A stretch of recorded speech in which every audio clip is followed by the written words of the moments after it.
السلام علیکم ورحمۃ اللہ وبرکاتہ۔ آپ سب سننے اور دیکھنے والوں کے لیے میری اللہ تعالیٰ سے دعا ہے کہ اللہ تعالیٰ آپ سب کو صحت، تندرستی والی، ایمان والی اور اسلام والی لمبی زندگی عطا فرمائے۔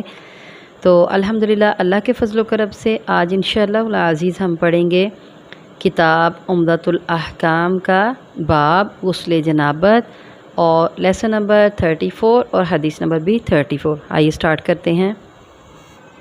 نحمدہ ونصلی علی رسولہ الکریم، اما بعد، ان ابی ہریرہ رضی اللہ عنہ، ابو ہریرہ رضی اللہ تعالی عنہ سے روایت ہے، ان رسول اللہ صلی اللہ علیہ وسلم قال، ان یہ کہ رسول اللہ صلی اللہ علیہ وسلم نے ارشاد فرمایا، اذا جلس بین شعابہ الاربع، اذا جب جلسہ بیٹھے، یہ مذکر کے لیے ہے یعنی مرد بیٹھے، بینا درمیان، شعابی شاخوں کے، اس کے مونس کی ضمیر ہے تو یہ مونس کے لیے آئے گی یعنی عورت کی، حل اربعی چار، شعابی حل اربعی چار شاخوں کے درمیان، ثم پھر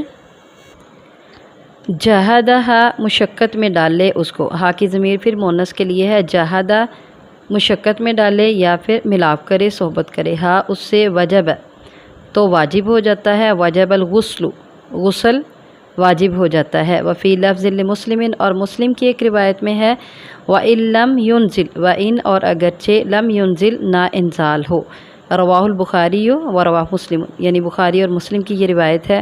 تو اس میں نبی کریم صلی اللہ علیہ وسلم ارشاد فرماتے ہیں، ابو ہریرہ سے یہ روایت ہے اور مختصر اس کی ڈیٹیل یہی ہے کہ جب جلس بین شعابہ الاربع، جب آدمی عورت کے ساتھ صحبت کرے، ثم جہدہ پھر اس کو مشقت میں ڈالے یعنی پھر اس سے ملاپ کرے، جب اس کے ساتھ صحبت کرے تو پھر اس پر غسل واجب ہو جاتا ہے۔ مطلب یہ ہے کہ جب اس نے میاں بیوی کا دخول ہو گیا تو اس کے بعد غسل واجب ہو جاتا ہے، اگرچہ ڈسچارج ہو یا نہ ہو، انزال ہو یا نہ ہو۔ جب دخول ہو گیا تو اس کے بعد غسل لازم ہے، چاہے وہ اپنے اس فعل کو کمپلیٹ کر کے ڈسچارج ہو یا نہ ہو، عورت پہ بھی اور مرد پہ بھی دونوں پہ غسل واجب ہو جائے گا۔ کب؟ جب دخول ہو چکا۔ وَإِن لَمْ يُنزِلْ، اگرچہ انزال ہو یا نہ ہو، ڈسچارج ہو یا نہ ہو۔ تو یہ غسل جو ہے یہ جنابت کا غسل ہے اور اس کے واجب ہونے کے بارے میں اس حدیث میں وضاحت کی گئی ہے۔ اللہ تعالی ہم سب کو عمل کرنے کی توفیق عطا فرمائے۔